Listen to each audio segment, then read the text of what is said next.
Hello,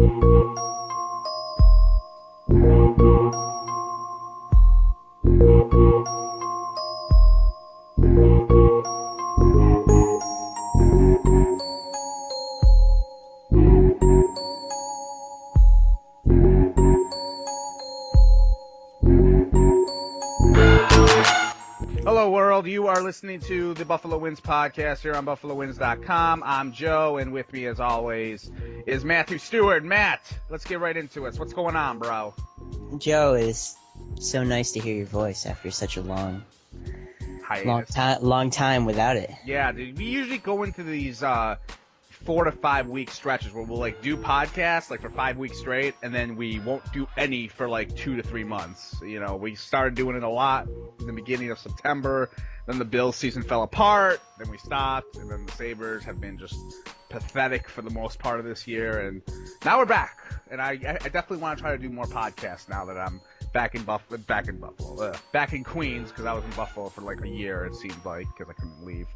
And you survived though, so that's good.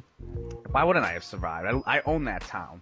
It's like the mother country, Meeting the Buffalo Wins staff, the Bloggers Summit. I mean, there were a lot of potential dangers. Yes, I was supposed to leave around the 5th or so, and then the Blogger Summit thing happened. So I was like, okay, I'm going to stay another week. And then I was like, well, my birthday's the week after, and I'd rather spend it in Buffalo where I have more friends. I have more flames, old flames, whatever you want to call them, than here. And then, I was like, all right, I'm going to stick through it. So, yeah. Anyway, it takes me a while to get the hell out of there. So, anyway, yeah. But now I'm back in Queens. You're, of course, in the big ATX. Yeah. That city. Austin. Yeah. Austin, the badass city on the planet over there. And, yeah, speaking of badass, the Sabres, they are not badass, actually. Well, they're quite bad and ass. Yes, bad. Just not those two together. Yeah, so what do you make of their freaking season so far, Matt? I know it's been a tire fire wrapped in a grease fire, wrapped into the 2012 movie. What's going on with them? Battlefield Earth. Battlefield, It was not supposed to happen this way, was it? I mean, I remember, I think it might have been the last podcast that we did, or close to the last podcast that we did, where we said, there's just nothing to say negative about the Sabres. Oh. And here we are now. They're really bad. I've been watching the Sabres for 20 years. This is probably the worst team I've seen. It's up there. I mean, it's up there in the 02-03 category, the year that the Sabres had no owner. And at least those teams had an excuse because they had no owner and no real direction. Yeah. I think it makes it worse that they have what they have right now. Yeah, this is just a disaster. What would you say is probably the main reason why this season has been a disaster? And you better not say injuries or I'll kick your ass. They can't score. Okay. They're on pace for the lowest goal total in the history of the franchise. I think they're tied for second to last. Well, that was before the New Jersey game, but they only scored 2 goals in the New Jersey game. So they're relying on a top 6 that just isn't a top 6. That would be my main thing. I know that you can pretty much pick whatever you want. The goaltending's horrible. Defense hasn't been very good.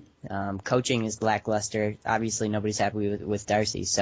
But if I had to pick one thing, I would say they need 2 or maybe 3 different players in the top 6. Yeah, they definitely need centers. That's the one thing they need. They have absolutely no playmaker at that position.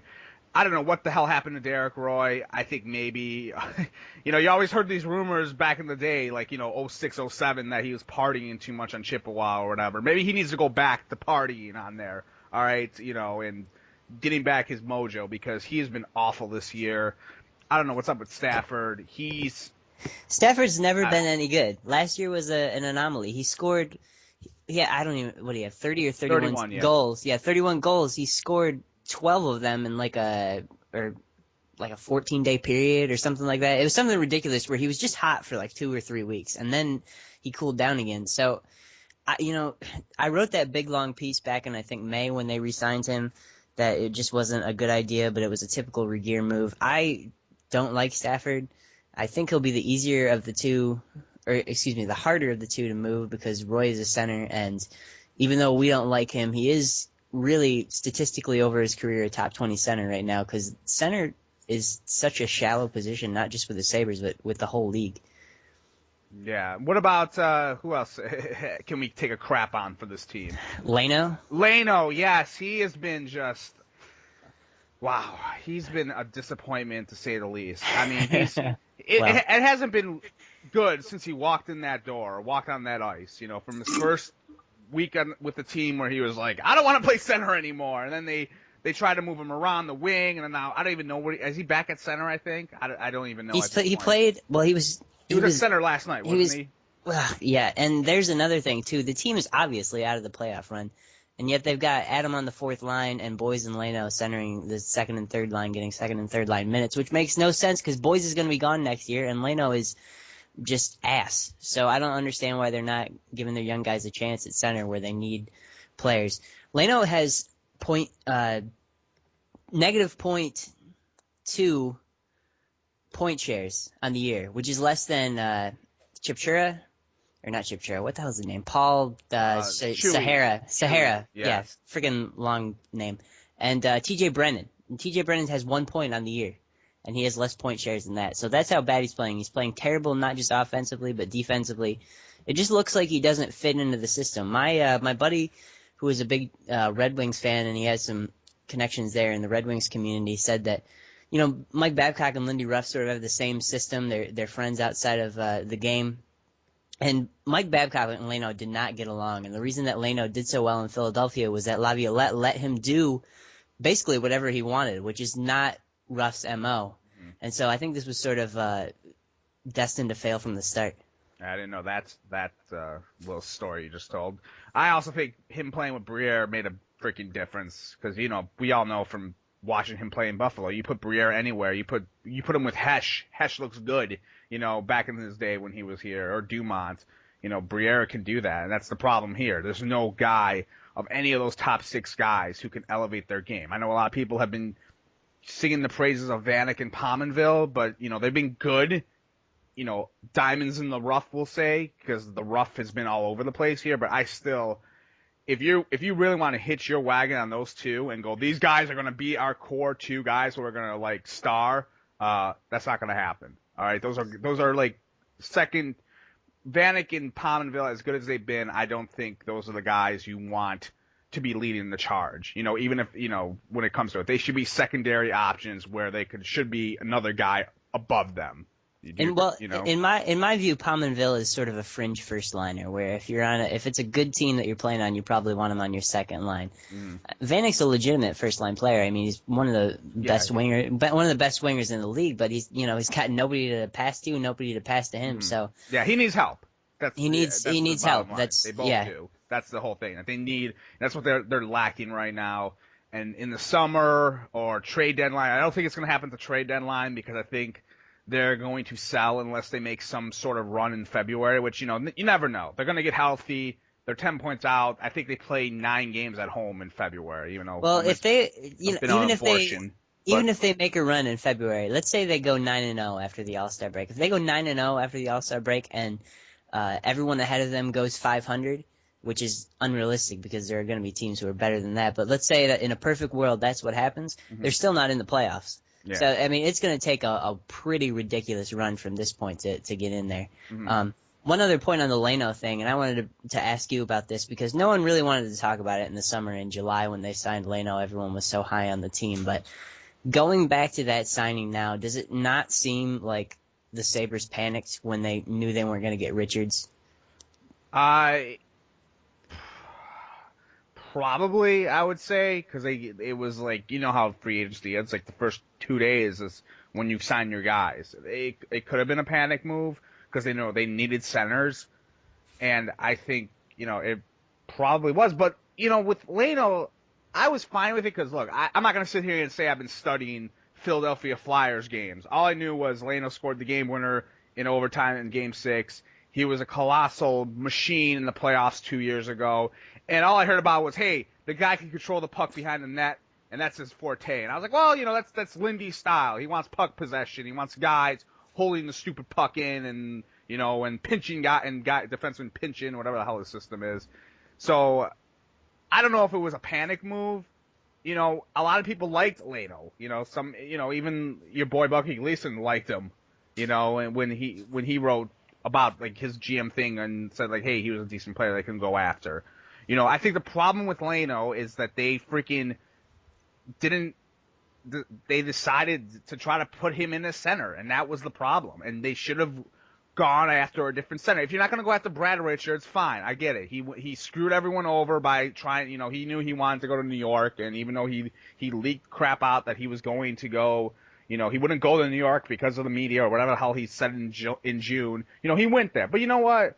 You go out and you try to find other guys, and you try to find centers, or you trade for someone who can, who is just better than Leno, I guess. And that was the whole thing. Like when I sat there and they were like, we're going to put this guy in center, and you're right. At that time we were all in La La Land because we were all so happy they were actually going to spend money for the first time ever. And no one really cared, like, at that time, but.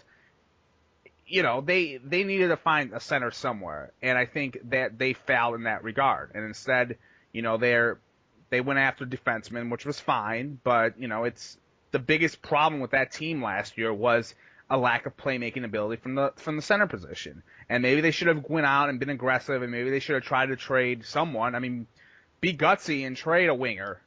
I would trade Vanek for a top, tier center. But like you said, it's a position that's like. Scarce in the NHL right now. So, I'll say if you go down the list of centers, the only center who is probably going to be on the trade block who's at or better than Derek Roy statistically is Olli Jokinen.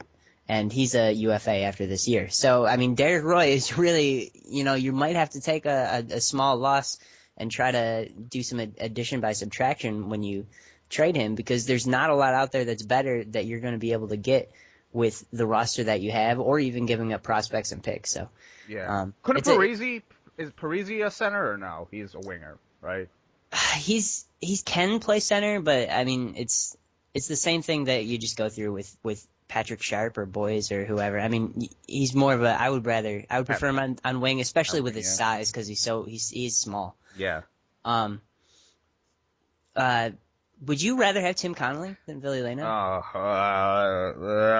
Same price tag. I know it's hard to say, but I mean he's been better this year. But yeah, he's been hurt a lot though, and I just couldn't. Tim Connolly is just one of those guys I never could. It's not his fault. I think a lot of it is the Sabres' fault for saying he was a top 20 center and trying to shove him down our throats when, during the years of propaganda when Galasano was here and they made it out like, they were the smartest people in the hockey world, and they were shoving them down our throats. But player for player, yeah, I would rather have Connolly or over Leno. But it's not. It's like a Hitler and Stalin debate. Who's worse? Let me ask you, if you could only lose one player in the offseason or at the trading deadline, whenever, from the Sabres roster, and you knew that you had to go into the next year with the rest of the roster sort of intact, who's the one player you would lose? I think most people would pick Derek Roy. I would probably pick Drew Stafford. But I would pick Pominville. And I'm really? Yes. Wow. And I'm going to tell you why I would pick Pominville. Because one reason and one reason only. He is the only guy of those three who's going to get you a return.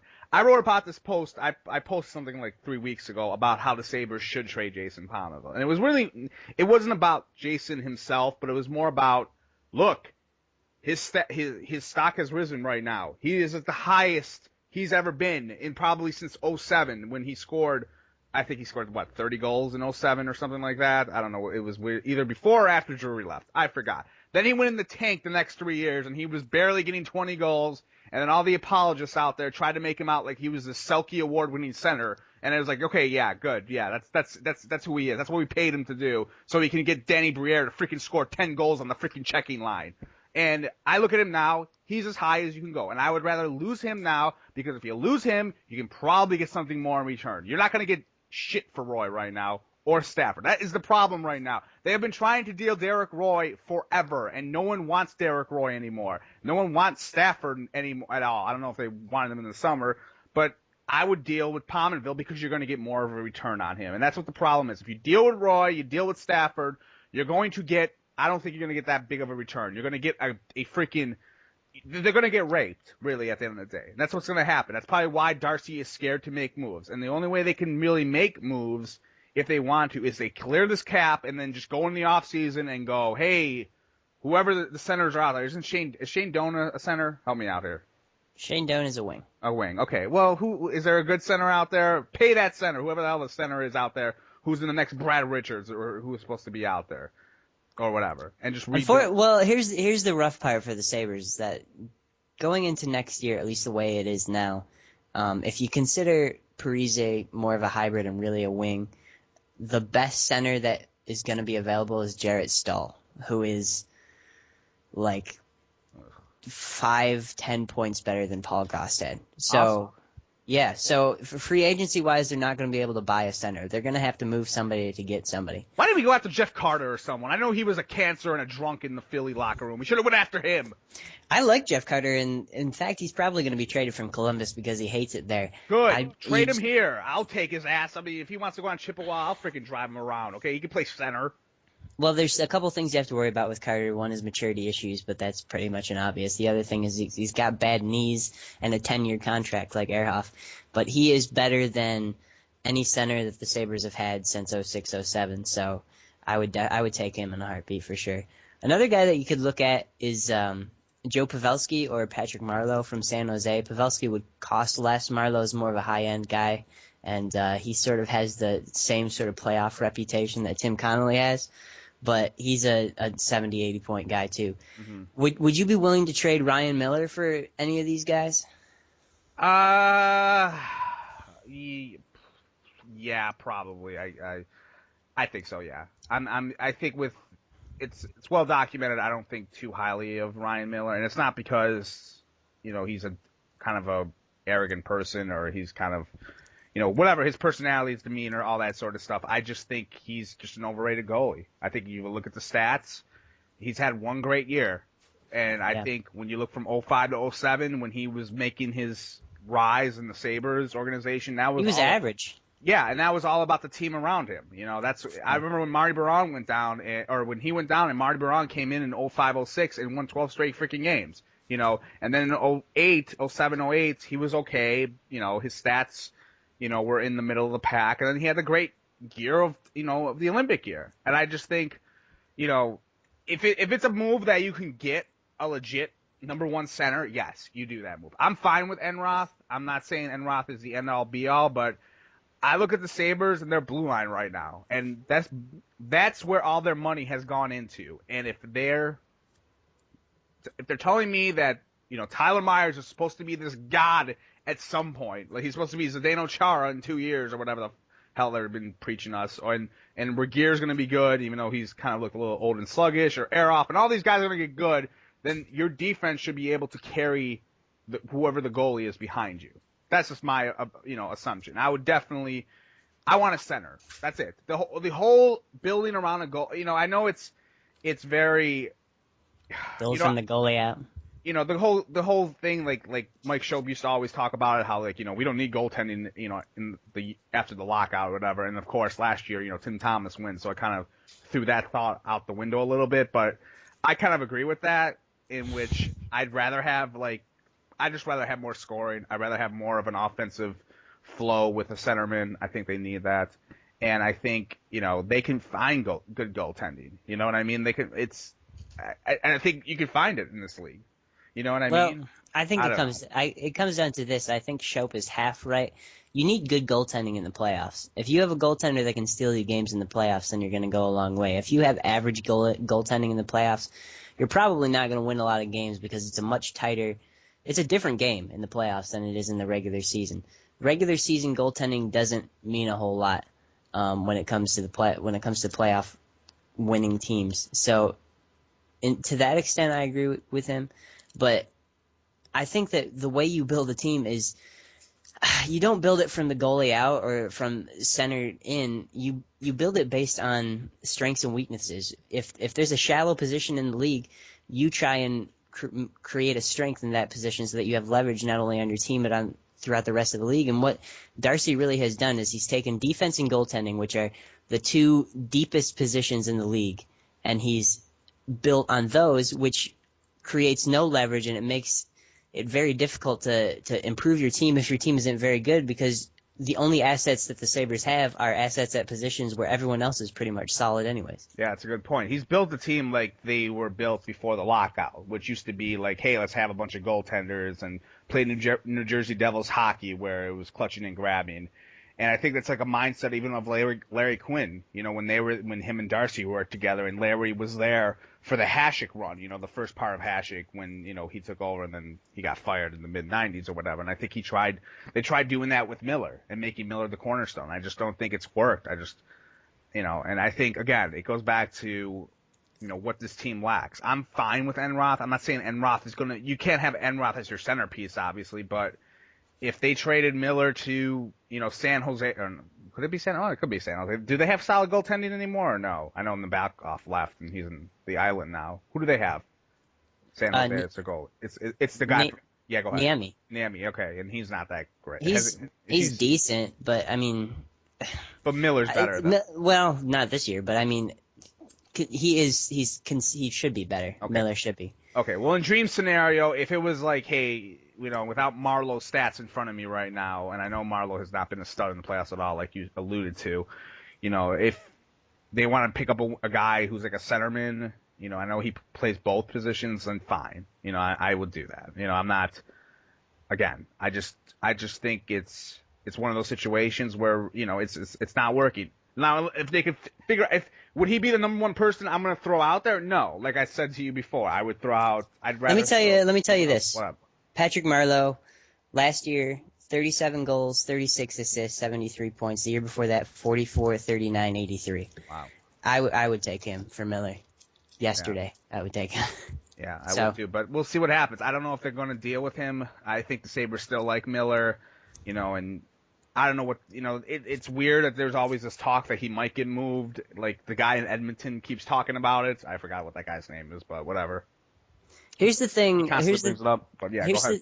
Here's the thing about Pegula is I think he wants to make moves, and I think he wants the team to be a cup contender, but I don't know that he's going to have the sort of attitude that you have to trade big guys for big guys. And what I mean by that is I think that his vision of building the team is going to be building it through free agency just because he is, quote unquote, the fan owner and very emotional about it. And I just don't know that he would feel good signing off on, or I don't know that he would be the type of owner to say, okay, it's time to trade Miller because we need a significant change. And that is the sort of thing that scares me because you got guys like Christian Ehrhoff locked into such long-term contracts, and they're probably going to be doing the same thing with other players to get them to come here, that you can really get yourself pretty cap-strapped pretty easily.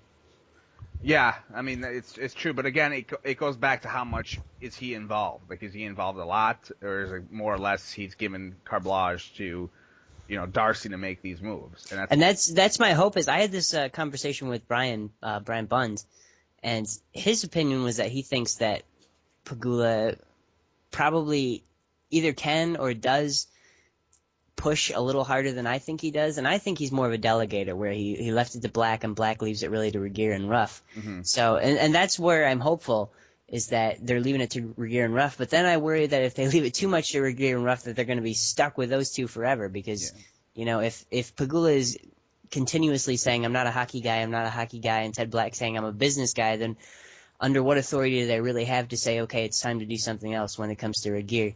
So I don't know. I'm worried about the inaction right now, and I'm worried about the reputation that Regeer has, and I'm worried about what it'll look like in the off season with such a shallow free agent market, especially at center. Yeah, and I also wonder, just to go back to the Pegula point, the one thing I did hear, Paul Hamilton mentioned this about a month or so ago, that he was really high on Ehrhoff. Like, he kind of, even told them, oh, I like this Ehrhoff guy.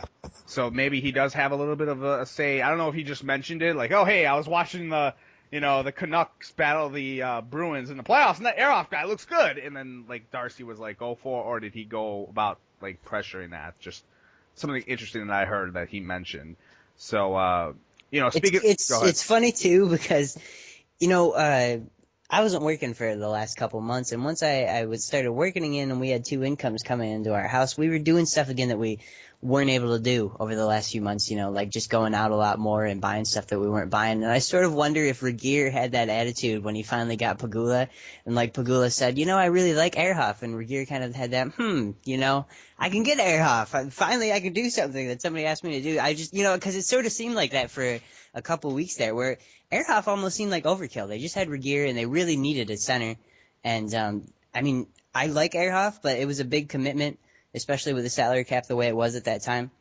I'm just wondering, sort of if Regier got a little carried away in the offseason with Ehrhoff and Leno. Yeah, I mean, he might have. I mean, hindsight's 2020. I don't know about Ehrhoff. I still think a lot of people have liked his game. I'm not going to sit here and pretend I'm the biggest hockey expert of all time over here. I kind of thought when we got Ehrhoff, he was going to be Mr. 100 mile an hour slap shot from the point, and we were going to be awesome on the power play. And I haven't seen enough of that. I mean, you had the post a couple of days ago how he's on pace for like career lows. I think everything. Everything. And it's like, gee, what the hell happened? And then, some people will say, well, look who's in front of him. He doesn't have the Sedin twins or whatever, like he had in freaking, Vancouver, because Vancouver had like awesome forwards and all that sort of stuff. Maybe that's the point, but some people have been like, oh, he's a stud because he's logging all these minutes, and I'm like, yeah, all right. The way I remember it, when we first got him was that he was going to have Aleš Kotelik shot from the point and skate like Brian Campbell, and the only thing that we've really got after a little over half a season now is, well, he plays a lot of minutes, and that's not really that impressive. That's awesome. That's like, the Bills draft class and us going, oh yeah, they're great because they got on the field.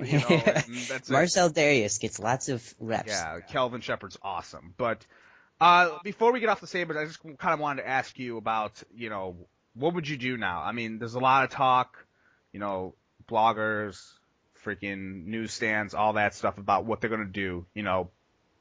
Bucky had this column on Sunday saying that the Sabres should fire Regier, and that's been a talk on, Blogger, like what they should do. A lot of people think Regier is going to get, not going to get canned, but they think he should get canned. While it's rough, of course, is kind of like the Teflon Don, where everyone loves him. What do you want them to do? So if I'm Pagula, what do I do? Yeah. Well, the first thing I do is I think I move Regier to director of scouting because I do think Regier is good at drafting players, and hire a new GM. I don't want Rick Dudley. I'm tired of hearing about Rick Dudley. Just give me somebody who I haven't heard of 1,000 times, who wasn't the GM of the Atlanta Thrashers, for God's sakes. Give me somebody else. I would trade Stafford and Roy. I don't care if you get 7th-round draft picks for him. Just get rid of him. Get that cap space back. It's just time for a change. I would let Hesh, Boys, Gostad go, re-sign Ennis, and I would probably trade Miller for a big player. I would keep Pominville, unlike you. I like Pominville. And I would try to make a splash in the free agents market. Probably, if Shane Doan is available, I would go after Shane Doan. So those are the big moves I would make. I would leave the defense alone. I think the defense is fine. You got Regier's going to be fine for a couple more years. Ehrhoff is here. Myers is here.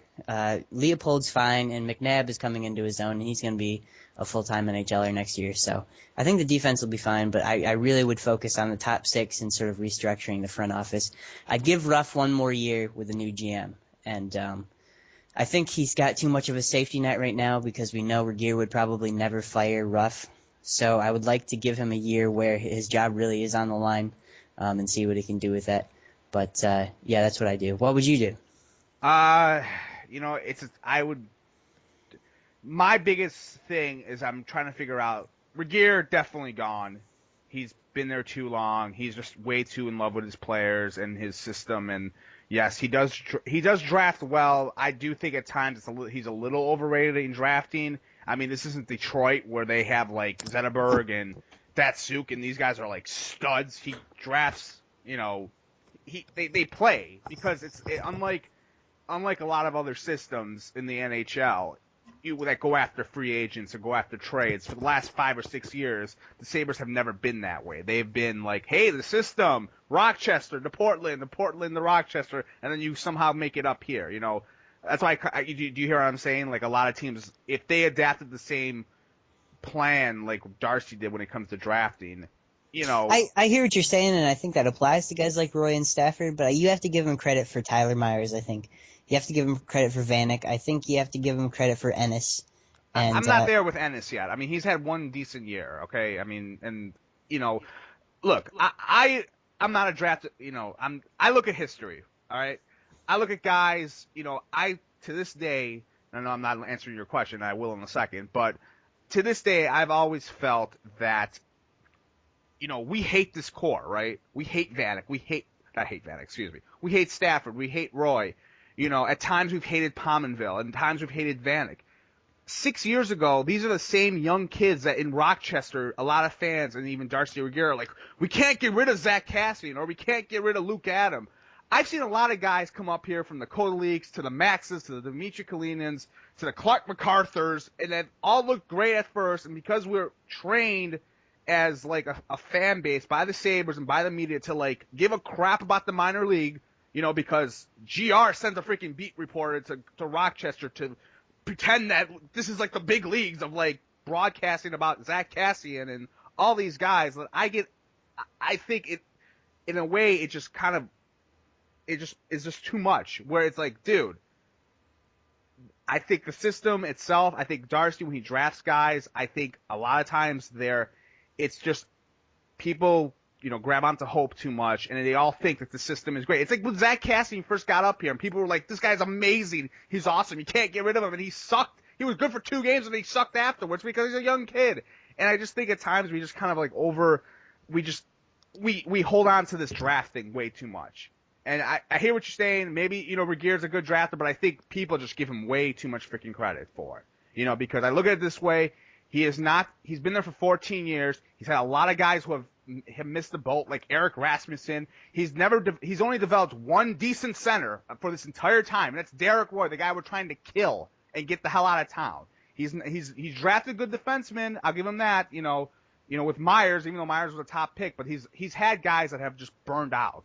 You know? Well, can I say one thing? Sure. On your little rant here, he has drafted a lot of centers, and this might be a rough thing, but I'm pretty sure that Gerby, Ennis, Adam were all drafted as centers. He's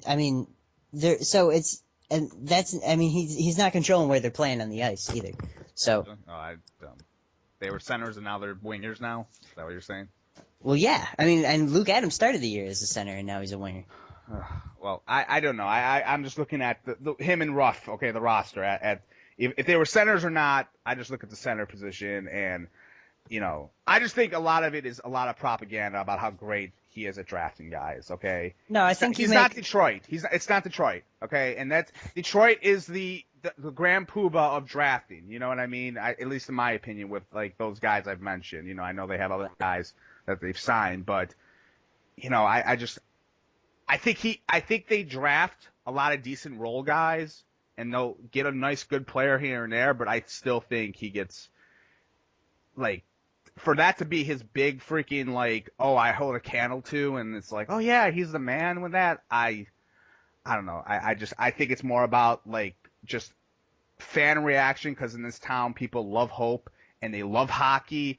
I don't think Flyer fans or Rangers fans or Boston fans give a crap about Providence and wherever the hell the Rangers find their prospects at. You know what I mean? And I just kind of think we're just kind of spinning our wheels too much a little bit. I don't agree with the last part, though. I do agree with you. I think you're right about the fact that Darcy overvalues his prospects, and that we probably, as fans, overvalue his prospects. But I don't think that fans or teams in other cities don't value their prospects. I think it's a matter of, it kind of goes back to what Bucky Gleason and 1,000 other people have said, which is everybody has heard from everybody else in the league that Darcy Regier thinks way too highly of his players and he doesn't return phone calls. Yeah, and that's a problem. Times. Yeah, that's a problem. But I'm sorry to go on that little rant, but just to go what I would do, I definitely want to know, you know, I don't want to give Ruff a pass where it's like, okay, let's just give Ruff this, you know, we'll fire Regier because Regier's the guy that makes this team up.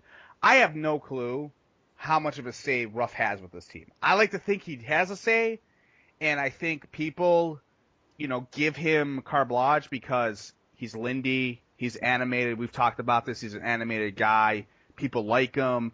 If Darcy Regier had a pulse and he was animated, I don't think people would want to run him out of town as quick as they do already. Because we don't know how much of a say that Ruff has. Maybe Ruff was the guy that said to him, "Hey, listen, Ville Leno, bring him to me. I can make him a star." And he could be, but you don't fire him based on that speculation. You have to know that he's. Well, that's the what guy I mean. To do it. I don't know. Let me say it this way though. I'll let you finish. But if it's a pyramid, right? If the way it works is a pyramid, and Regier is Ruff's boss, and Ted Black is Regier's boss, and Pegula is Black's boss, okay, that means that over their tenure, Regier has had 4 different owners, if you include the NHL. 4 different owners, and he's failed under all of them. Lindy Ruff has had one boss, and that's Darcy Regier. He's had one guy putting the team together. Now, if your point is right that Ruff has a lot more say into who's getting signed and who's getting traded for and who's getting drafted, then it's a different story. But that's what I mean. I think it is a different story. I think it is. Come on, he's like a fucking god there. Everyone sucks him off. I think he has some sort of say. Wouldn't we have heard over the years that Lindy doesn't like Grignani or something like that, or he doesn't like this guy and Darcy likes him though? We have not heard one peep out of anywhere, not from TSN, not from Buffalo News, not from freaking me, from anyone. It's always been them together. It's never been like this guy is against. It's never been like a struggle. You never hear that, and I think they're hand in hand together in this whole thing. And I think people are trying to throw Darcy on the saber, the sword, whatever the hell, kind of like stealing what Ryan Miller said, but they're throwing him, to the wolves and acting like Lindy just goes home in the offseason and goes, "Okay, Darcy, you take care of the roster. I'll see you in August. Peace." I think it's every bit as possible though that maybe that's possible. I think that's fair, but it's also fair to say, if that's the case, then maybe over the last 8 years, Lindy has gone to Darcy and said, Darcy, I really need another scoring forward for the top 6. And Darcy has to say to him, "You know what, Lindy, I can't do that because of our owner." So, a lot of this reaction, too, could be over 1 year. If Darcy and Lindy have combined say over what they've been able to do, then the same excuse that applied to Darcy over the offseason, which was that he was handcuffed by ownership, needs to be applied to Ruff, too. Well, we'll see what happens. I don't know. I just think I would like to know how much of an influence Ruff has, and I think if it's 50-50, he needs to go. Okay, and I just think that's the way. Look, he's won the tandem or whatever you want to call them. They've won 4 playoff series in the last 10 years. They've won one more 5 since 2001. Okay, or no, 5 since. Excuse me, I got that wrong. But 5 since '99. That's hard. I don't love Lindy Ruff. I mean, if you read my Twitter feed during games or some of the stuff I posted, I hate that he never keeps lines together. It seems like no 3 guys can stay in the same line for more than 4 or 5 shifts, which is just terrible. I hate that he's been doing some weird stuff with the lineups to start games, not playing young players. I hate the way he handles goalies. I think that he's too passive at times. We went over that the night that you were at the game in the press box and sort of shadowing him. But I just think that this is sort of a lost season, and it's really hard to judge the coach on a team that everyone admits is so bad. Yeah, they are bad. Let me ask you the last question before we switch topics away from the Sabres. How much do you think they could factor injuries in the final, solution in April when the season ends? Because we know what happened 3 weeks ago. Ted Black came out with the injury excuse. Terry Pegula said it was a fact of life, not an excuse or whatever the hell he said, and of course they bombed out on the road trip. But do you at all sense that it could be one of those situations where, let's just say, they go on a decent run. Maybe they don't make the playoffs, but they finish well with everyone healthy. I remember I read a tweet last night. It was from someone from the Sabres PR who was shilling tweets to try to make us feel good about ourselves. The Sabres are like 12-8 when they have all 6 of their defensemen from opening night in the lineup or whatever. They're top, and let's just say something happens like that. They go, not a 12-8 run, but let's just say they go better. Do you think that will factor in everything? And they'll say, hey, let's give it the old college try next year because injuries are a fact of life. Well, I hope they don't go that route. That would be a very Golisano-esque way to do things, a very Larry Quinn excuse. They did that 2 years ago, actually, or 3 years ago. The day that Terry Pagula was on WGR and he said, "Look, injuries aren't an excuse; they're a fact of life." That very day, while I was listening to that, I looked up some statistics on the team. Drew Stafford, Derek Roy, Jason Pominville, Thomas Vanek, who you would consider the offensive core, right? The quote-unquote core. Yes. 3 games they missed all season.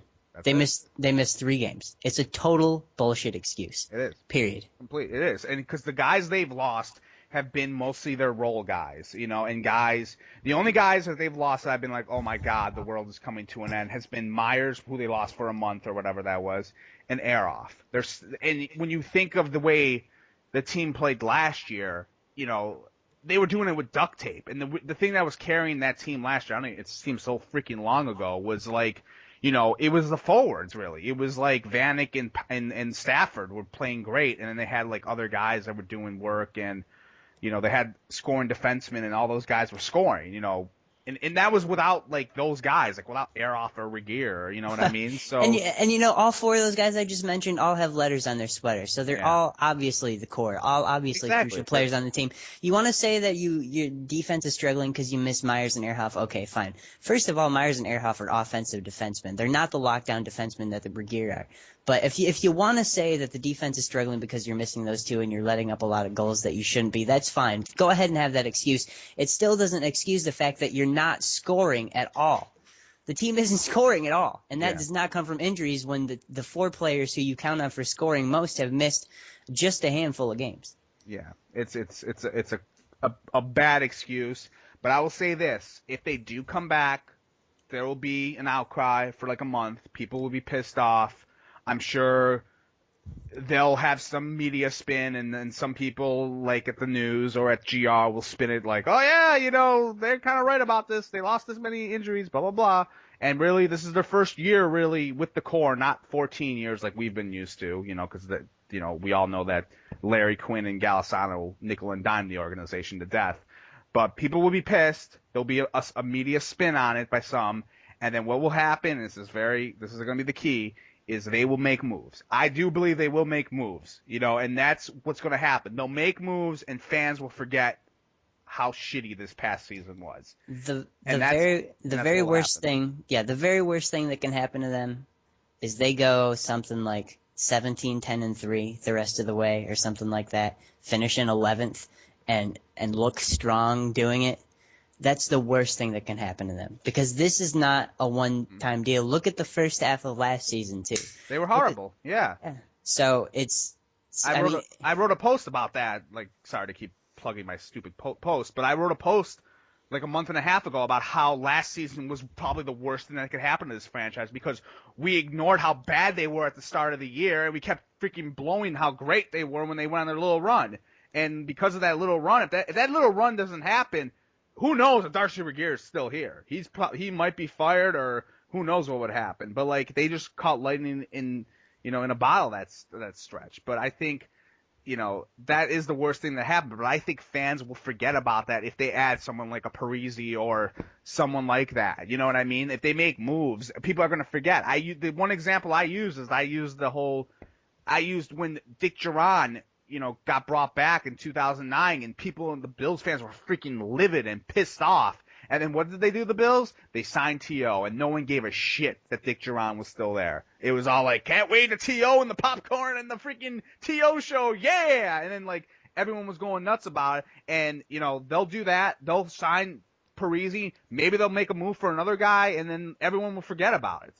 That's what they know that. I know that. I mean, that's what will end up happening. And you're right. It will be the bad thing to do, because I think this whole thing, it's broken.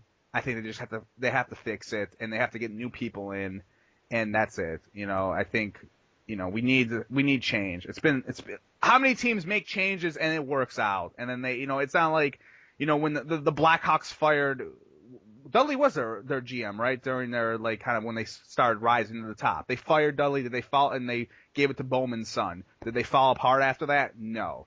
People are so scared of freaking change in this town with the Sabres. What's going to happen if Lindy leaves? Are we going to die? Are we going to fall into Lake Erie? It's not going to happen, okay? a lot of teams make changes. They throw their freaking pride and joy guys out. The only team that doesn't do that is freaking the Rangers, because the Dolans who own the team are idiots, and they've kept Glenn Sather in town for 500 years. And I know they're doing well now, but, you know, there's not many other organizations that would keep the same people together like it is now. You know what I mean? People get fired, and, you know, whatever. They just got to fix it, and that's that. So many people have had the Kool-Aid, drink the Kool-Aid with this franchise. It boggles my mind that last year at the beginning of the year, I vividly remember Jerry Sullivan saying, you know what, I think this team's going to be pretty good, which coming from Jerry Sullivan is like hearing him speak Chinese or something. Like, it's not something he says very frequently. No one seems to ever mention or bring up the idea that maybe that season that they finished third place and Ryan Miller was the best goalie in the world was a fluke. Yeah, maybe it's not that the 5 other seasons surrounding that season were the fluke. Maybe it's that season was the fluke. Yeah, it was a fluke because the Eastern Conference sucked, and they just got off to a hot start, and they were lucky, really. Come on, they lost. Boston that year was not that good. Boston wasn't like they were last year. You know what I mean? Their best scorer was Miro freaking Shatan. But anyway, that's 2-3 years ago. They just need to clean up that whole freaking mess. They need to do what Jim Irsay is doing to the Colts and just destroy everything in that building and freaking.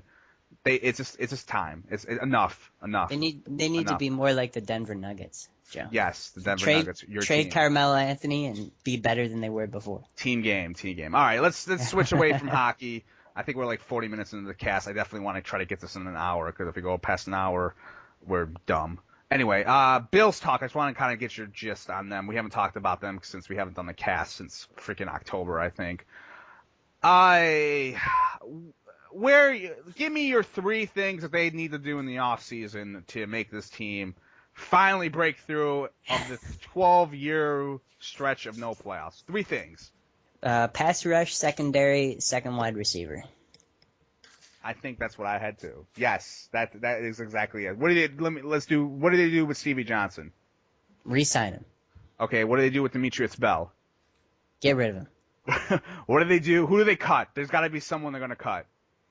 Well, they're going to cut McGee. Yeah, that's a no-brainer. If it was me, I would cut Merriman and Kelsey. Kelsey's not going anywhere because he's got pictures of Ralph or something. Yes, that's my excuse too. I don't think Harriman's going anywhere either because they already paid him $9.5 million, and if they get rid of him, Yeah, you know who I think might be an interesting cut is Dwan Edwards. Yeah, he could because they might put Alex Carrington there. Yeah, but I'm with you on the whole. They need to definitely. I hope this is going to definitely be an interesting offseason for them. It's going to be one of those, it could be, I'm telling you, if Stevie Johnson walks, and our website loves Stevie Johnson since we've had 100 posts about him, we love him. He's our boy. But if he leaves, there is going to be such an outcry about it, and especially if they don't replace him with someone. And look, this isn't about Stevie Johnson. I like Stevie. I think he's funny. He's engaging. I think he clicks with a lot of Bills fans who don't have anything to really hold their hat to because this team has been awful for so long. But if the Bills are like, you know what, we don't like Stevie, but we like Vincent Jackson better or Dwayne Bowe, I'm on that train. Or Marcus Colson, I'm on that train. I'm like, all right, bring those guys in, okay? If they go out and they say, you know what, we're not giving Stevie Johnson $10 million a year or $8 million or whatever the hell he's supposed to get, and they bring in Mario Manningham and go, this is our new number 1 wide receiver, I will shit, okay? Because that is just them in the microcosm of the last 12 years, where they try to get rid of someone else, and they'll have old school media people who hate anyone who's flamboyant, and then they'll have some other shills who they, in the TV department over there, because half of them work for the Bills anyway, and they'll say, like, this was the right move because Stevie wasn't worth it, and he's a douche, so. My worry is that we're going to get some Buddy Nix charm and then some Buddy Nix results, which is sort of like the thing with when he came on and they were looking for the new head coach, and he said, well, I want to get somebody with NFL coaching experience, and everyone's going, oh, we're going to get Gruden or Cowher, and then he gets Chan Gailey. So, I don't want him to say, well, we want a receiver with a lot of experience who makes clutch catches, and then you get Manningham. I want two guys who you can consider your number one. Yeah. Because that way, if one of them dies, like seems to happen every year, where they just are out for the entire year after week 3, then it's not a disaster where you have freaking Ruvel Martin as your number 2 guy. Yeah. So that but you know, wide receiver is not as a big concern to me. I mean, it's a big concern, but it's not as big as pass rush, and secondary. Yes. They've got to fix the defense. I would like another corner, sure, but I definitely want a pass rush over anything. I think if you get a pass rush, that's going to help the corner situation out because they had no freaking rush at all. If it wasn't for the Redskins having like backup guards and backup tackles that one game and John Beck not being the worst quarterback ever, that team would have had like 15 sacks in the year. I mean, if you have 15 sacks in the year, your secondary is going to get burned. I don't care if it's Darrelle Revis back there. You can't cover the world for 5 seconds when your pass rush doesn't do anything. But you're right. They need to get a pass rush. I'm not sure what they're doing if they're going 4-3, 3-4. If they go 4-3, fine. Give me a freaking stud defensive end. If they're going 3-4, give me 2 outside linebackers who are just ferocious and angry and want to kill people, okay? Look at the pass rush. Look at the pass rush on the 4 teams that were in the championship games. They were horrifying compared to the Bills. I mean, there are depth guys like third stringers on the Giants who I would start on the Bills over Dwayne Edwards or Chris Kelsey. Yeah. I asked this question on Twitter, or maybe it was Brian who asked this question. There was a big debate on Twitter the other day. If you could take one player from any other team, doesn't matter what player, doesn't matter their contract or anything. Tom Brady. Okay. Tom Brady? Yes. That's the only that he would be the guy. I would take Tom Brady in 5 seconds, and I would move back to Buffalo so I could be his chaperone. Okay. I would take Tom Brady. See, my argument was that if I'm looking to try and make the Bills the best team that they can be next year, I don't think that quarterback is the position of greatest need. So I would have taken a guy like Patrick Willis or Pierre-Paul. But wow. Brandon said Aaron Rodgers, and the Yachtsman from Beach said Aaron Rodgers. But I've always liked Tom Brady. I take him. He's banging Giselle. He's the man. I might actually have his post dedicated to him, how it's impossible for me to hate Tom Brady because I just envy him because, he's the man. But anyway, yes, I would take that guy. I would take Tom Brady out of that bunch. But, yeah, they definitely need a pass rusher, though. Whatever. I mean, they're married to Fitz. Fitz is their guy.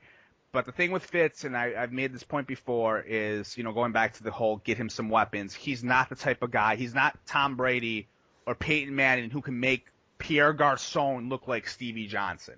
You know what I mean? He's not that type of quarterback. He needs guys to make him better rather than the other way around. If I'm the Bills and I'm like Ralph Wilson, I go, listen, Ralph, let's go out.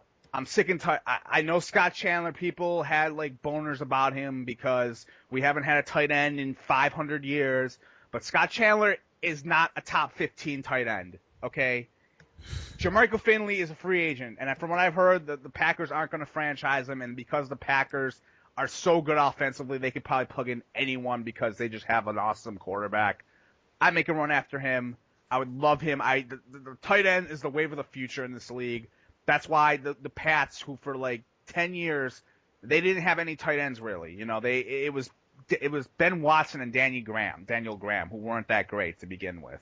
And then what happens? The league starts going crazy when it comes to like illegal contact. They're not going to have that sort of crap anymore. They want more of the pass flow. And what happens? Tight ends just start getting involved because it's easy for a tight end to like, they're just freaks now. It's just guys getting bigger and faster, and that's the way of the league. And that's what the Patriots are the example when they were like, hey, we're going to draft 2 tight ends 2 years ago, and Hernandez and Gronkowski, and now they're like setting the world on fire. Get a legit tight end. That is the future. I don't want to hear how Changeli loves the spread, and it's like, no, we can't do that because that will eliminate everything. Get a tight end. All right, he was able to do something with Gonzo when he was in Kansas City, and Gonzalez had a great year. Get a tight end. That is the wave of the future. You set up so many great matchups over the middle, that sort of stuff, and then you can have your guys free on the outside. The Bills never seem to be a team that went over the middle all that much. They always seem to be like an outside, the hash marks, kind of team when they went to the outside. So let's get a tight end.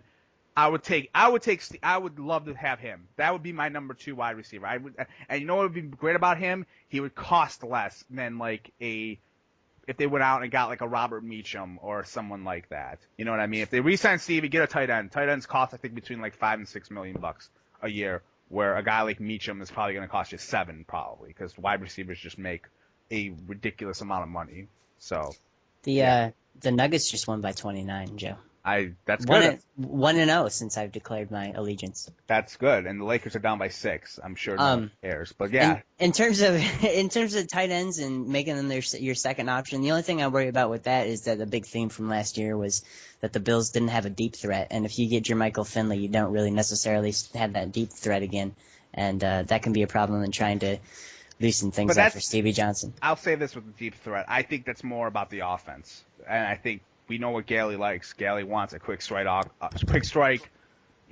We got to make a quick read, and it's like it's a 3-step drop, boom, get the ball out really quick. So I don't know if you don't think it's personnel? No, I still I've seen Stevie burn past people. He burned past in the Miami game. He burned past a cornerback, but Fitzpatrick threw the freaking ball 5 yards past him when it would have been a 50-yard bomb.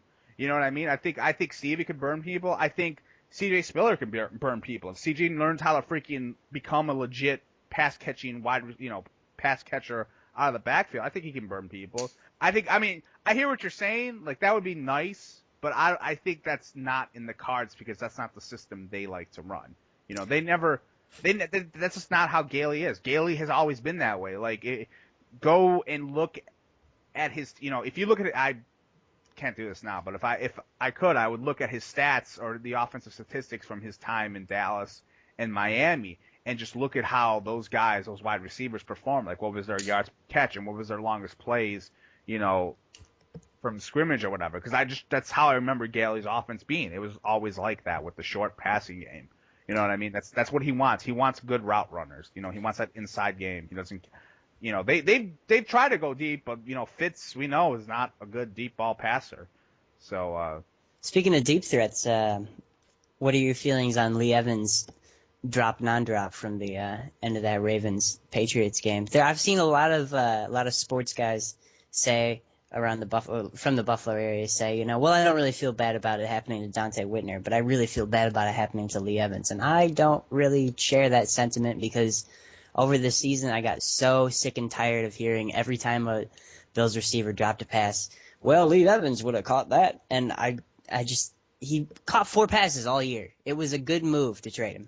Yeah, I think with the drop itself, people are making a bigger deal like it was a drop. I don't think it was that big of a drop. I just think it was a good play by the New England guy, but, Lee Evans didn't help his cause. But to go back, of course, fans wanted Whitner burned because people didn't like Whitner, and Lee Evans was a money guy, and it's hilarious because it's more about media and who gives good quotes and who likes who. Okay, Lee Evans should have been run out of town 2 freaking years ago when he sucked and he wasn't worth the $40 million he freaking was paid. But no one wanted to run him out of town because he was a nice guy and he sat at his locker and it was like humble, and we all know in this town the media loves humble guys for whatever reason. They don't like flamboyance, and fans don't like that, or some fans don't. I don't know what the stereotype is that they don't like that. And here comes Stevie Johnson, who is like, Mr. Persona, and like, he actually, he's a lightning rod, and there's people who want to run him out of town, and he just came off of 2 straight years of 80 catches. But no one wanted to run Lee Evans out of town when he was catching 40 balls a year, and he was like, did nothing except get paid, but because he was quiet. I don't know if that had anything to do with your question, but that's just how I felt. Like, Lee Evans stunk here, and whatever. He's gonna get cut, and good for him. What would you do with Brad Smith? What would I do with Brad Smith? I don't know. Freaking. Is he gonna be a receiver next year? Or are they actually gonna use him? He has the longest arms in the NFL, supposedly. Well, he looks like he has long arms, but that's irrelevant. I don't know. I think they have to. Turd sandwich last year. Yeah, the problem is with Galley. When we got this guy, some people are like, he's gonna be this wildcat, man, and the Bills hardly ever ran the wildcat, and when they did, it was the same stupid wildcat play, which was him taking the snap and running 3 yards for a first down, which anyone could have freaking done. I could have done that, I couldn't have done that, but freaking, Fred Jackson could have done that, or anyone else. They have to find some more innovative ways to do that. And I think philosophy-wise, if the Bills elect to just re-sign Stevie and that's it, and they don't add another secondary guy, and they go into next season where they're like, we're going to still run the spread, and we're going to have 4 wide receivers. I think that's stupid. I think when you look at the talent level on this offense, it's Fred Jackson, CJ Spiller, and probably, Stevie and CJ are probably tied, maybe, I would say. What do you think? Am I wrong or right? Stevie and CJ are tied for what? Like, talent-wise, like explosive on offense. Oh, no, I would take Stevie. You would take Stevie, but it's closer, all right? It's pretty close. It's closer than it was a season ago. Yes, exactly. But I think we could say like the running back position is something they really are better at than the wide receiver position, right? As a whole. Yes, I agree with that. I agree. I think they should try to be more conventional and be a more power running style football team and give the ball to Fred and Stevie, 30 times in the game. You know what I mean? And I think unless they go out and get more skilled guys, because I don't know how they're going to do that, we saw this new toy in CJ Spiller at the end of the season. He looked good. He's fast. It's what they drafted, and I don't know how they're going to freaking, mix their carries together, if they're going to do that. I mean, Chan Gailey said on a radio show that he is going to give CJ Spiller more touches next year, which is not good for Fred because I've always said like they've not been able to find a yin and a yang when they've been able to, split carries. It hasn't worked at all. And Fred never, even when Fred was with Marshawn Lynch, it didn't work that well either when they tried doing that sometimes. Because I've always hated running back by committee. I just don't like it unless you have. Well, that was under Giron when it was Lynch and Freddie primarily. But I think part of what they wanted to do was run a little bit of the pistol offense with two backs, and then Fitz not under center, but Fitz in the shotgun, and it just never panned out because Trent Edwards ended up being the starter 2 years ago, and their offense looked horrible for the first few weeks, and then they never really went back to that plan after that preseason. But if they want to do something new next year and they still want to keep it sort of a kind of a hybrid spread offense, they could go back to the pistol again, which is a college offense. But I think it would be fun to watch with CJ Spiller back there and Freddie. Yeah, I would. So that would be fun. Yeah, I wouldn't mind that. But I think that they really need. I guess what I'm trying to say, bottom line, is they should try to run the offense through those two guys, and get them involved as much as possible. I think at times last year, Chan Gailey got too freaking pass happy, and abandoned the run when he was really trying to put too much pressure on Fitz. So that's my whole thing. And since the defense needs so much work, relying on the running game keeps the other team's offense off the field a lot more if you're successful with it than passing does too. So that would be helpful. All right. So we're about, I think, an hour in almost. So I definitely kind of want to wrap it up. But I just definitely want to string up some different topics. We'll try to keep it under a minute. I'm not going to blabber. I'm going to get right to it. All right. Oh, this is exciting. This is exciting. All right, let's just go to what people have been talking about. What's your whole take quickly on the Tim Thomas White House stuff? If I was Tim Thomas, I would have went, but after reading Corey Griswold's excellent post on the Griswold Post-Gazette, I changed my mind in terms of being mad at Thomas. I think that he has the right to do what he wants to do, and America needs more people to speak out. I don't agree with what he thinks, but he should be able to say what he wants to say. I agree with that, and I read Corey's piece as well, and I read my boy Jerry Sullivan's piece too, and he was kind of the same way. I do like it real quick how people were like, you bled for them in the playoffs, and like his teammates are going to be pissed off. His teammates don't give a rat's ass. Come on. Well, I have heard that they are kind of mad at him, but are they mad? Oh, why? I wouldn't. I kind of look at perspective as, I don't know. If Ryan Miller led my team to the freaking playoffs and the Stanley Cup, he could do whatever the hell he wants. It's like, dude, you led us through there. Enjoy it. Well, but they probably don't like it because at the end of the day, they're going to have press come in there and ask them 100 million questions about their political beliefs, and they're probably not thrilled about that. Yeah, that's basically part of it, and this comes from like the Boston news outlet, so it could be as reliable as Bucky, which is not very reliable, is what I'm trying to say. But they kind of alluded to the fact that a lot of people have thought for the last few years Tim Thomas has been all about himself, and that this could be the first step in a potential trade for Tim Thomas. So we'll see. Tuukka Rask for freaking prime minister or whatever. Okay, anyway. All right, switching again. Colts, Peyton Manning. I love that whole drama is just. It's like I swear to you, it's like a wrestling heel turn where a good wrestling heel turn is when it's not done in like 1 second where it's like, okay, the guy's a bad guy. It's done over a duration of like weeks, and you see the hints of like the chess game of like the guy turning, and I'm seeing that with the Colts and the whole Manning and Jim Irsay on Twitter thing. And like, what's your whole thing? You think Manning's gonna be gone? Should he be gone? What's your take on it? I'm like 50-50. I kind of feel like he's going to be gone, but it's so hard for me to imagine him on another team that like I almost can't wrap my head around it right now. But I thought the same thing about Favre. So yeah, I think he's going to be gone. You look at what's happening, and he even alluded to it when he talked to the Colts newspaper, the Indianapolis paper, where he's like, I don't, it's like walking on eggshells. They go out and they get a defensive coordinator. Guy, and they get a new GM that they don't even ask Manning about. I think they're going to cut him eventually. I don't think they're going to, they're going to just rebuild. And, be careful what you wish for. It reminds me a little bit about when, like, Jim Kelly, like, left or retired. People don't talk about that enough. Like, they think he just retired. That's BS. He wanted to play, but, the Bills didn't want to pay him what he was supposed to be making, or not what he was supposed to be up for a contract, and he was supposed to get Dan Marino type money, and they kind of told him, oh yeah, we'll give it to you, and he had a season from hell, which he was awful at, and Ralph was like, I'm not giving you $6 or $7 million because you're not worth it.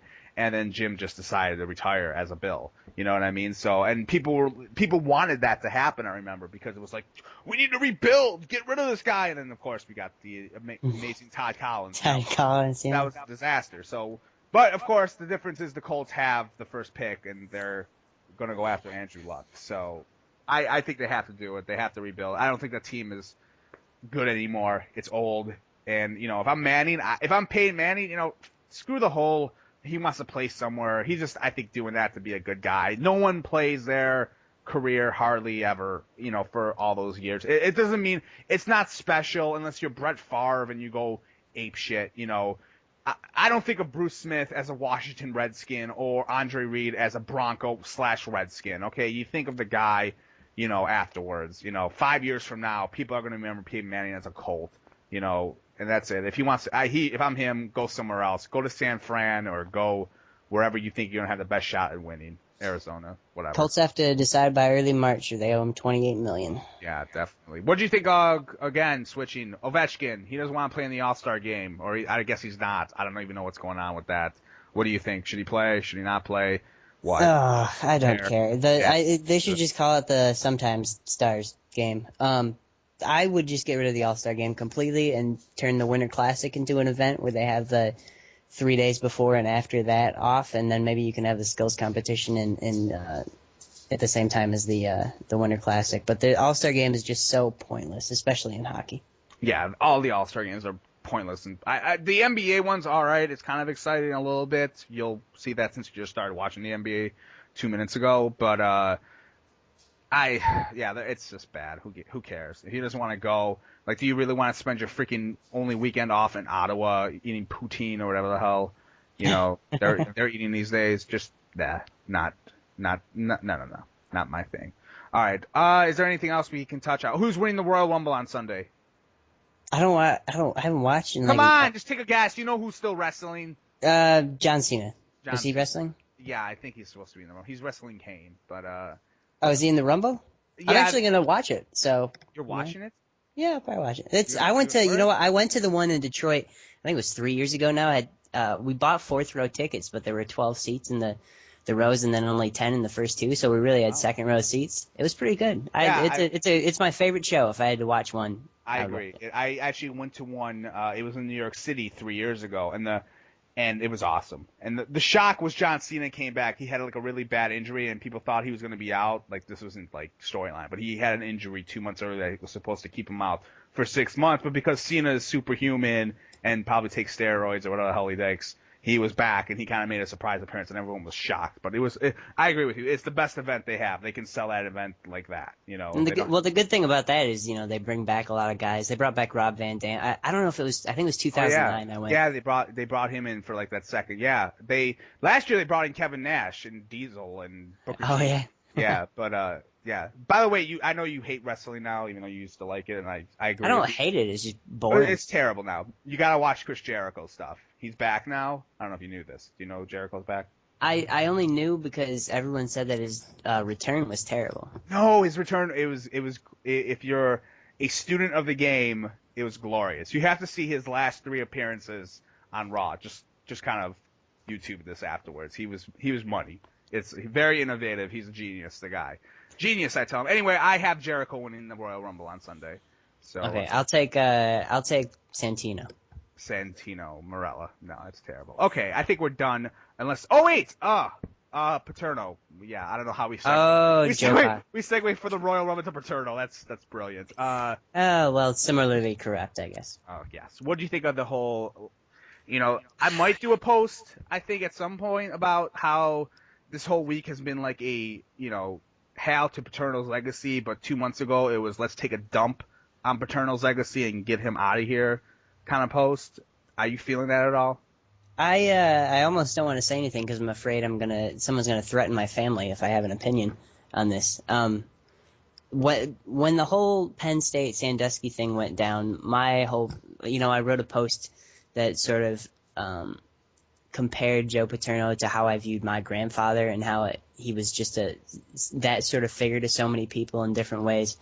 And I just think the whole situation is sad. Like, I liked Joe Paterno growing up. I liked Penn State growing up passingly, not very, just as a casual fan, but it's really sort of depressing when one of your heroes or somebody that you admire or somebody that you look up to is sort of shown for not being the person that you think they are. And that's sort of the process that I went through with Paterno. But at the same time, he isn't Jerry Sandusky. He wasn't the guy that committed the acts. Yes, he made a terrible, terrible mistake, but I think especially after he dies, enough is enough. It's time to stop with the vitriol and time to stop with all the debate about what the right thing in the situation was. I think the situation is over now.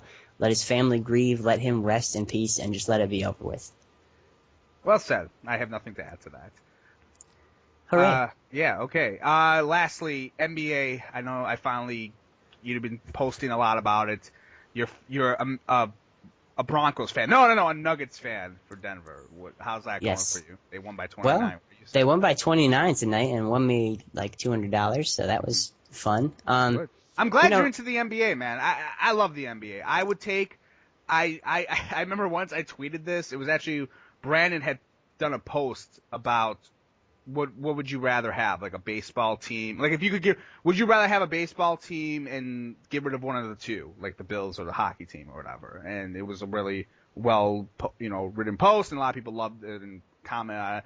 I remember I commented that, I'd rather have an NBA team than a hockey team, and I got killed on Twitter. Like, I think three people unfollowed me right after I said that. It was like, okay, relax. I'll say it now. I'd rather have an NBA team over an NHL team because the NBA is far more entertaining than the crap we have to see freaking from the Sabres and Devils. It is way more entertaining. I love that league. I think it's awesome. I think the whole stereotype in Buffalo, you got people like Mike Schopp who freaking take a dump on the NBA because I think they're jealous because the NHL, in the eyes of America, is a freaking trendy sport that no one gives a crap about, or niche sport, excuse me. And I think you look at the NBA, it's fun. These guys are great. There's always subplots. It's easy to follow. It's fun. I like it. I like the individuality. I like these guys. They're colorful. I like it all. I love the NBA, and I would post more about the NBA, and I think I might this offseason, more on the website. I still like hockey better, so I don't want you to get too excited. It's okay. Hockey's still my favorite sport, but I will say this.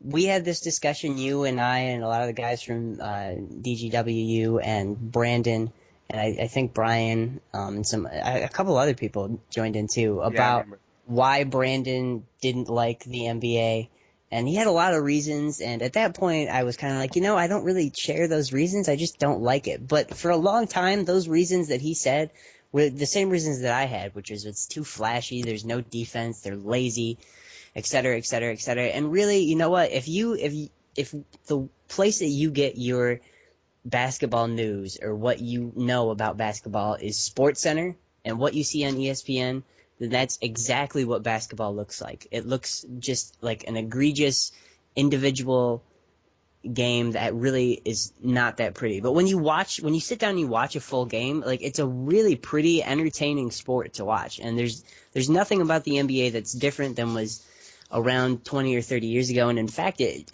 from a person who's been watching it for about 3 weeks now, it's way better than what I remember. And I just think so many people's perception of the NBA has been skewed because of highlight reels and sort of the MTV-ifying of it with SportsCenter. But I'm really enjoying watching basketball again. It's really fun to get into a team that I haven't really followed at all. Yeah, it's a great sport. I also would like to throw in another excuse. I think race has something to do with it as well, for like a lot of people not liking the NBA. I think I'll try to articulate this the best way I can. People don't like black people, or they don't relate to black people. Is that what but it's the flash stuff. Like it's too flashy, and like that to me, when you say it's flashy, that's like, I don't know. I just think I've heard shows sometimes, especially in Buffalo, which I think Buffalo, when you have a low income area, and Buffalo, come on, it's not the richest place in the world, race issues end up coming through fruition, unfortunately. And I think that has a problem with the NBA, and I think it does. Like, people don't like the NBA because some people think that because they see tattoos and they see dreads and they're like, oh, they won't say it, admit it, but I think that's a legit reason why it's not popular in Buffalo. Even though I do think it's popular. I remember going to high school and I was there and we had a pretty diverse crowd of people from all over Western New York. It wasn't like, sweet Amherst. It was like I went to a Catholic school, so we had people from all over the Erie County or whatever, and we adored the NBA in the late '90s, and I think it is like old guy who's like 45 and above and in their 50s.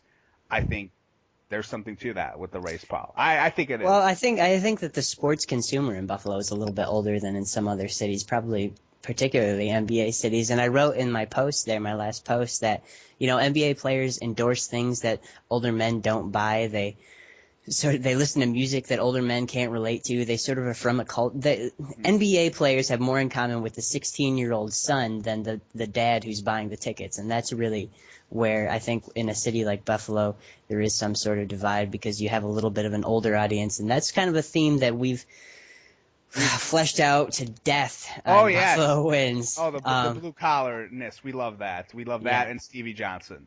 Yeah, which I think have a lot in common. So yeah, but I'm glad you're into the NBA though.